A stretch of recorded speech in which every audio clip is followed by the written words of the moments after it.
Hey Leute und herzlich willkommen zurück zu CSS. So, heute geht es um Textformatierung und Text und alles und so weiter und so fort.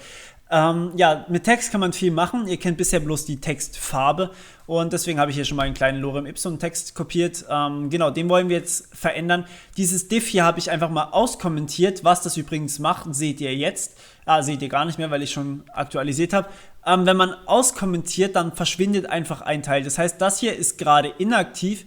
Das kann ich einfach mal wegmachen. Das fällt nicht weiter auf. Das ist auch einfach nicht mehr da.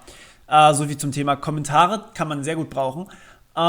Jetzt möchte ich mit euch natürlich weiter über den Text reden. Und zwar, ihr habt es hier schon gesehen, so sieht das Ganze standardmäßig aus. Ist jetzt nicht unbedingt so das, was man erwarten würde, wenn man zum Beispiel einen Zeitungsartikel liest. Bei einem Zeitungsartikel würde man erwarten, ich mache das hier mal gerade ein bisschen kleiner, dass hier hinten alles auf dieselbe Zeile oder auf denselben Abstand hier hinten aufhört. Also so ein Blocksatztext zum Beispiel. Und das erreichen wir mit Text-Align. Es gibt allerdings natürlich verschiedene Arten von Text-Align.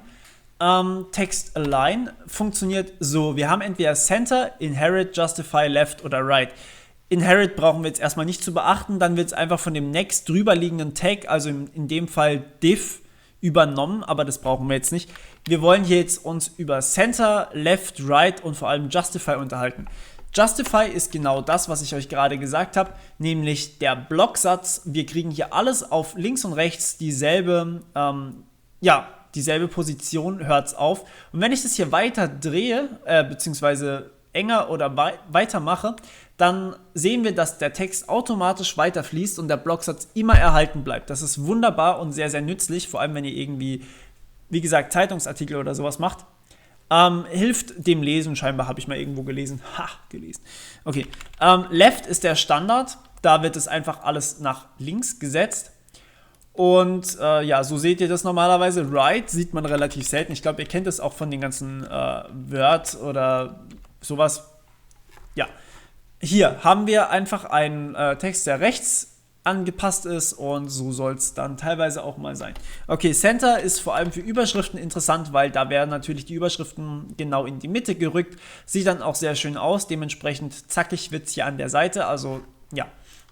Ist immer so eine Geschmackssache, was man halt gerade braucht. Ich würde sagen, für so einen riesigen Text würde man eher Justify benutzen, also Blocksatz. Okay, das ist aber nur eine Sache, die wir mit Text machen können, vor allem gibt es da noch einige Sachen, die ich euch noch gerne zeigen möchte. Zum Beispiel Text Decoration ist das gerade das nächste. Ich gehe einfach mal von oben nach unten durch. Und bei Text Decoration haben wir hier Blink, Inherit, Line Through, None, Overline und Underline. Blink würde ich nur mit Vorsicht benutzen, ehrlich gesagt, weil Blink wirklich aufdringlich ist. Ich zeige es euch gerade mal. Okay, scheinbar haben sie es rausgeschmissen mittlerweile. Also früher hat der Text dann geblinkt, außer bei Internet Explorer, da hat er nicht geblinkt. Achtung, das ist Chrome, er blinkt trotzdem nicht. Aber sei es drum, früher hat er auf jeden Fall mal geblinkt, aber ihr seht, wie selten das benutzt wurde, deswegen Blink sollte man eh nicht benutzen. Kann man eh nicht lesen dann. Okay, Line Through ist logischerweise durchgestrichen, sieht dann so aus. Underline ist unterstrichen. Aber Vorsicht, unterstreichen sollte man wirklich eigentlich gar nicht, wenn man eine Webseite schreibt. Das ist so ein kleiner Tipp von mir. Denn wenn man eine Webseite schreibt und irgendwas unterstreicht, dann will man draufklicken und plötzlich ist es kein Hyperlink und man hat den Leser verarscht. Da kommt man sich immer blöd vor als Leser. Deswegen, wie gesagt, einfach mal rauslassen. Okay, was haben wir noch? Overline. Ja, Overline braucht man irgendwie auch nicht. Der Standard ist übrigens None, also dass nichts da ist. Overline ist einfach, dass drüber der Strich kommt. Naja. Braucht man jetzt auch nicht unbedingt, also ich würde sagen, die lassen wir einfach mal raus. So, jetzt Text Indent. Text Indent ist der Einzug, den kennt ihr vielleicht, wenn ihr irgendwie ein Buch mal gelesen habt oder sowas. Kann man hier gerade mal 50 Pixel, damit wir irgendwas sehen. Hier oben, der erste, und das ist auch das einzige, was eingerückt wird, der erste Teil hier wird eingerückt und einfach um 50 Pixel nach rechts verschoben, die erste Zeile. Achtung, wenn ihr hier einen neuen Paragraphen erstellt, dann wird auch da wieder das erste eingerückt. Das heißt, das ist dann tatsächlich für Buchschreiber oder sowas, kann man dann öfters mal lesen, dass da ein bisschen was eingerückt wird. Immer die erste Zeile eines Paragraphen und dafür sind dann auch die Paragraphen da. Okay. Das nächste, was wir hier haben, sind die Texttransform-Eigenschaft oder ist die Texttransform-Eigenschaft. Hier können wir alles in Großbuchstaben schreiben. Das wäre dann Uppercase bzw. Capitalize tut dasselbe. Hier haben wir also Capitalize macht jeden ersten Buchstaben als Großbuchstaben, was irgendwie absolut sinnlos ist, meiner Meinung nach. Uppercase macht alles zu Großbuchstaben, sieht dann so aus. Kann man vielleicht mal benutzen, vor allem für so einen lateinischen Text sieht es gar nicht mal so verkehrt aus. Lowercase macht logischerweise alles zu Kleinbuchstaben, das dürfte irgendwie klar sein. Und ja, None ist der Standard. Okay, lassen wir das aber auch raus. Jetzt geht es weiter mit spannenderen Dingen. Ich glaube, darauf werdet ihr auch noch selber gekommen. Letter Spacing. Letter Spacing ist der Abstand zwischen den einzelnen Buchstaben. Das bedeutet, wenn ich jetzt hier zum Beispiel 5 Pixel eingebe, dann sieht das Ganze so aus. Dann haben wir zwischen jedem Buchstaben 5 Pixel Breite, bis der nächste Buchstabe kommt. Das heißt, hier sind 5 Pixel dazwischen. Kann man mal machen, aber sollte man wirklich nicht übertreiben. Ihr seht, wie der Text hier in die Länge geht und wirklich nur noch schwer lesbar ist. Also vielleicht nicht so viel. Man kann es aber auch in die andere Richtung machen, indem man zum Beispiel minus 5 Pixel macht. Dann ist alles ein bisschen arg gequetscht. Minus 5 war vielleicht ein bisschen zu hart. Minus 2 Pixel sollte vielleicht ein bisschen besser sein. Dann ist alles ein bisschen näher. Und ja, manchmal möchte man das, vor allem die Stylisten unter euch werden das zu schätzen wissen. Genauso kann man mit der Zeilenhöhe, ich mache hier mal minus 1 draus, mit der Zeilenhöhe arbeiten. Line minus Height. Und hier zum Beispiel 2 hinschreiben. Da wird die Zeilenhöhe dann einfach doppelt so hoch. Während wenn ich hier 0,5 oder sowas hinschreibe, dann wird sie kleiner. Also fast zu klein, wobei was heißt fast zu klein? Sie ist zu klein. Also wie gesagt, ich würde hier auch, Werte um 1 sind immer ganz gut, weil 1 ist hier der Standard. Also wenn ich hier 1 eingebe, dann haben wir den normalen Zeilenabstand, während wenn ich 1,5 eingebe, dann haben wir halt eine halbe Zeile mehr Platz. Okay, hier ist 0 logischerweise der Standard, also kein zusätzlicher Platz und kein zusätzlicher Platz weggenommen. Gut. Ja, für die Leute, die auch noch asiatisch irgendwie was machen wollen, kann man die Direction umdrehen, nämlich left to right, also links nach rechts, oder das ist logischerweise der Standard, oder right to left sieht dann so aus. Wird aber, wie wir sehen, zu selten benutzt. Ja, hier oben hat sich was getan, aber der Text hat sich selber nicht umgedreht. Naja, wie gesagt, ich benutze den hier eigentlich auch fast nie. Ja. Word Spacing ist genau gleich, upsala, ich sollte vielleicht hier tippen. Word Spacing ist genau dasselbe wie bei Letter Spacing und das war es auch, was man direkt mit dem Text machen kann. Jetzt möchte ich euch allerdings noch was Cooles zeigen und zwar Schriftarten. Schriftarten sind sehr nützlich, mit dem kann man nämlich dann tatsächlich den Text mal verändern und nicht nur einfach das Aussehen von dem Text. Also zum Beispiel über Font. So, jetzt haben wir hier Font Family.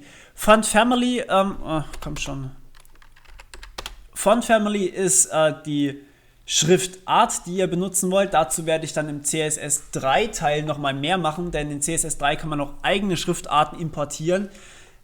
Bis CSS 3 konnte man nur normale Schriftarten, also als normale Schriftarten nur ein paar wenige benutzen, um genau zu sein 6 Stück. Ich kann hier zum Beispiel sagen, meine Font Family soll Courier sein. Okay, falls Courier nicht unterstützt wird, das schauen wir uns gleich mal an. Es wird unterstützt, sieht dann so aus. Also man hat ein paar wenige Schriftarten zur Verfügung. Times New Roman, Georgia, Arial, Verdana, Courier und dann Lucida Console oder wie man es ausspricht. Ich tippe das letzte einfach mal gerade hier ein. Sieht so aus und wird dann auch so dargestellt. Die sollten eigentlich bei jedem Browser zur Verfügung stehen. Aber man kann, falls irgendjemand noch mit einem Toaster unterwegs ist und einen Internet Explorer von 1900 irgendwas benutzt, kann man hier auch einfach angeben mit einem Komma, welches man als alternative Schriftart benutzen möchte. Und da könnt ihr dann einfach eine Reihenfolge angeben, sozusagen von allen Schriftarten, die ihr so zur Verfügung stellen wollt. Ihr könnt aber auch direkt eine komplette Familie angeben. Und Familien sind Serifenfamilien, die haben diese Schnörkel an den Enden. Dann gibt es Sans Serif und Monospace.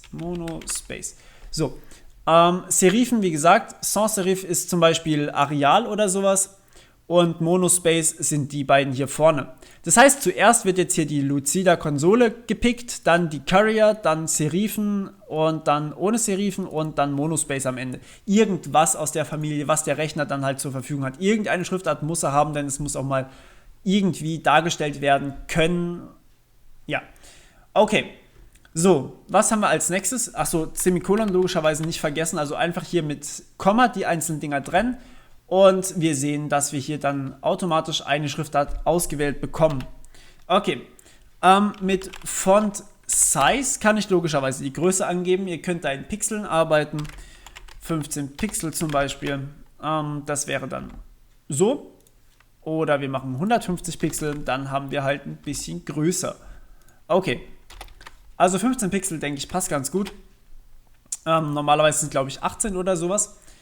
Und ja, schauen wir weiter. Font Style.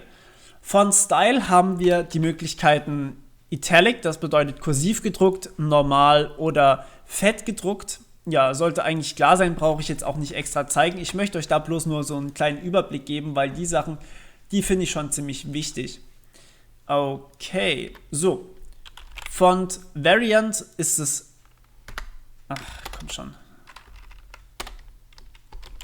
Ist das letzte, was ich euch zeigen wollte. Sieht dann so aus. Wir haben hier nur die normalen oder Small Caps. Normal ist der Standard. So sieht's normal aus. Also wir haben hier einfach Großbuchstaben, wenn einer eingegeben wurde, oder Kleinbuchstaben ansonsten. Und so haben wir hier halt Großbuchstaben als große Großbuchstaben und Kleinbuchstaben als Kapitälchen. So heißen die Dinger, glaube ich, auf Deutsch. Und ja, sieht dann so aus. Sieht schon mal komplett anders aus, dadurch, dass wir einfach eine andere Schriftart und diese Kapitälchen haben. Ziemlich praktisch und ja, so sorgt ihr für ein bisschen Varianz in eurer Webseite. Ziemlich geil auch und macht Spaß damit rumzuspielen. Das heißt, probiert einfach aus und viel Spaß dabei. Bis zum nächsten Mal. Ciao, ciao.